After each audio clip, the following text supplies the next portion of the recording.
আসন্ন নির্বাচনে মেটিয়ারব্রুজ বিধানসভা কেন্দ্রে তৃণমূল কংগ্রেস প্রার্থী হাজী আব্দুল খালেক মোল্লার সমর্থনে এক বিশাল পথসভায় আয়োজিত হলো ৫ নম্বর ওয়ার্ডে।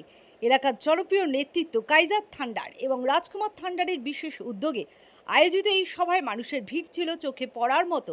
এদিন পথসভা থেকে কাইজার ও রাজকুমার থান্ডার মুখ্যমন্ত্রী মমতা বন্দ্যোপাধ্যায়ের গত কয়েক বছরের জনমুখী প্রকল্প ও উন্নয়নের খতিয়ান তুলে ধরেন। তারা বিশেষ জোর দিয়ে বলেন, হাজী আব্দুল খালেক মোল্লা গত কয়েক বছর মেটিয়ারব্রুজে যে আমূল পরিবর্তন এনেছে, তা সে রাস্তাঘাট হোক কিংবা আধুনিক আলো বা নাগরিক পরিষেবা, তা আজ মানুষের সামনে দৃশ্যমান। বিরোধীদের তীব্র সমালোচনা করে তারা বলেন, কুৎসা আর অপপ্রচারের রাজনীতি দিয়ে উন্নয়ন ঢাকা দেওয়া যায় না। মেটিয়ারব্রুজের মানুষ জানেন কারা সবসময় তাদের পাশে থাকেন। আগামী ২৯শে মে জোড়া ফুল চিহ্নে ভোট দিয়ে হাজী আব্দুল খালেক মোল্লাকে বিপুল ব্যবধানে জয়ী করার জন্য তারা এলাকাবাসীর কাছে আহ্বান জানান। সভা শেষে কাইজার থান্ডার ও রাজকুমার থান্ডারের নেতৃত্বে এলাকার সাধারণ মানুষের স্বতঃস্ফূর্ত উপস্থিতি এবং উদ্দীপনায় আগামী নির্বাচনে তৃণমূল জয়ের ব্যাপারে বিশেষ আলো দেখা যাচ্ছে। এটা মমতা ব্যানার্জি উন্নয়ন, এটা আমাদের অভিষেক ব্যানার্জিরই উন্নয়ন, আর খালেক মোল্লারই উন্নয়ন। মানুষ বার হয়েছে অভিষেক ব্যানার্জি, মমতা ব্যানার্জি, খালেক মোল্লাকে দেখে বার হয়েছে।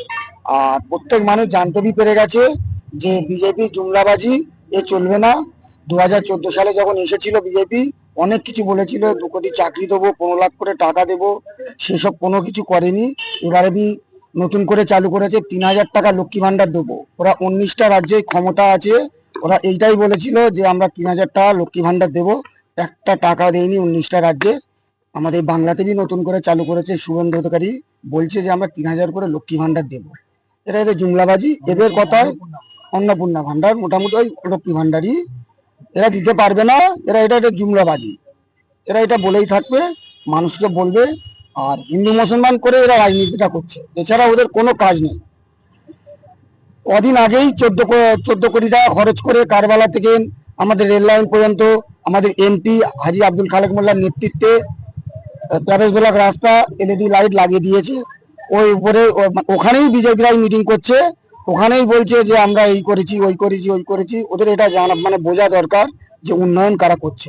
ব্যানার্জি একটা কথা বলে দিয়েছে, আমাদের যুবরাজ, আমাদের সেনাপতি, ওনার সৈনিক একটা কথা বলে দিয়েছে, আমরা গতবারে 213টা সিট পেয়েছি, 214টা সিট আমরা পাবো, একটা সিট এক্সট্রা পাবো। অভিষেক ব্যানার্জি চ্যালেঞ্জ করেছে, ওনার চ্যালেঞ্জ অভিষেক ব্যানার্জি যেটা বলে সেটা করে দেখিয়ে দেয়।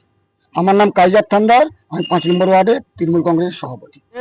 গাজীপাড়া মোড়ে 194 পাটে আমরা একটা পথসভার আয়োজন করেছিলাম আমাদের সর্বভারতীয় তৃণমূল কংগ্রেসের প্রার্থী হাজী আব্দুল খালেক মোল্লার সমর্থনে, এবং এই আজকের সভা বিপুল সমর্থন আমাদের সাড়া দিয়েছে, জনগণের সাড়া পেয়েছি আমরা, এবং সকলকে ধন্যবাদ জানাই আজকের এই সভা মঞ্চে আসার জন্য, অংশগ্রহণ করার জন্য, আমাদের সাপোর্ট করার জন্য। দেখুন, আমাদের সাংসদ হচ্ছে আমাদের রাজনৈতিক অভিভাবক।